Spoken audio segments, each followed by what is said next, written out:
America's failing public education system has also taken a huge financial hit with billions of dollars to educate the illegal migrant children who have crossed into our country over the past 4 years.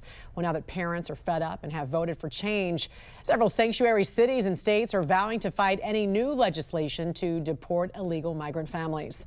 Joining us now to discuss this is guest faculty at the Leadership Institute School Board Programs and CEO of Optima Ed, Erika Donalds. Good morning to you, Erika. Always great to see you. Good morning. School leaders in Chicago, Colorado, and California have all vowed to oppose deportation efforts of the second Trump administration. Tell us how this influx of migrant children has had a detrimental effect to classrooms really across the country. You know, it's hard to believe that school leaders would oppose this effort of keeping these families together as their families are repatriated to their home countries, because the influx of migrants has put an unmanageable strain on our education system. As a former school board member, I can tell you our system is already strained of funds meeting the needs of students who are coming in with challenges, like who do not speak English as their first language, who are behind academically. And the pandemic only exacerbated those issues. And we're really putting the onus on our teachers to manage students coming in new all the time, month after month, new students, and having to manage their differing academic abilities. And we really don't have the funds to do it. It's affecting the ability to serve the needs of American students. Yeah, and it's really put unprecedented pressure, as you said, on our public education system. And we fail to account for what this also does when we're also tracking statistics when it comes to testing. What are some of the stats across the country when it comes to our failing education system? Well, unfortunately, they are abysmal. As you know, the NAEP scores recently came out that showed only about a third of our 4th and 8th grade students are reading on grade level. And we witnessed the largest drop in math scores in those 2 grade levels in recorded history.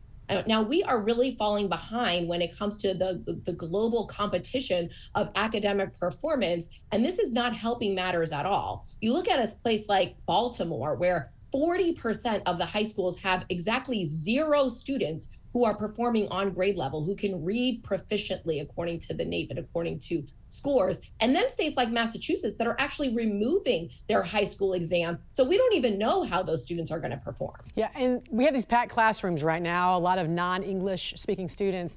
I was talking to a mom whose children speak both English and Spanish, and she said her 6-year-old son was acting as an interpreter for migrant kids in his class who had just arrived in this country because none of the teachers spoke Spanish. This has been a huge problem with a lot of our schools right now. What other impacts is this having?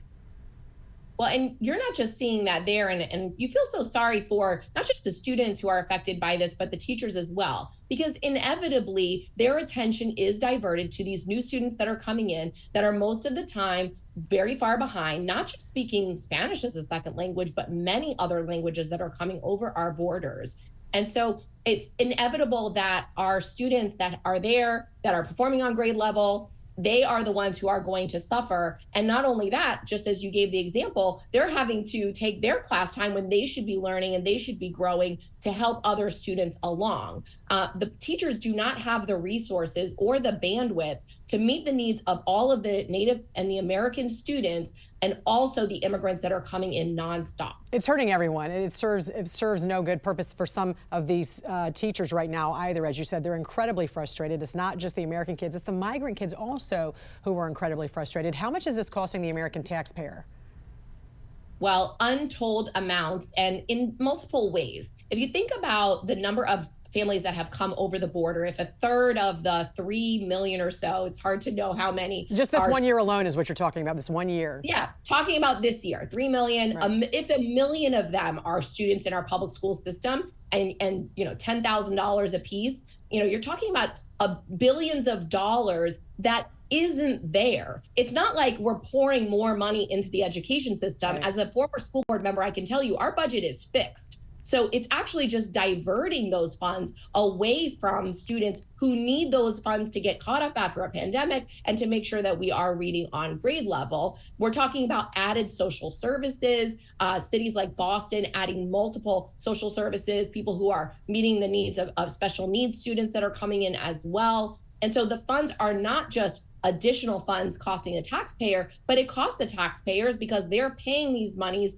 for their children and grandchildren to be educated. And those funds are being diverted for additional services for migrant students who need more help than what we're able to provide as a system. All right. Guest faculty at the Leadership Institute School Board Programs and CEO of Optima Ed, Erika Donalds. Always great to see you. Thanks for joining us. Thanks for having me.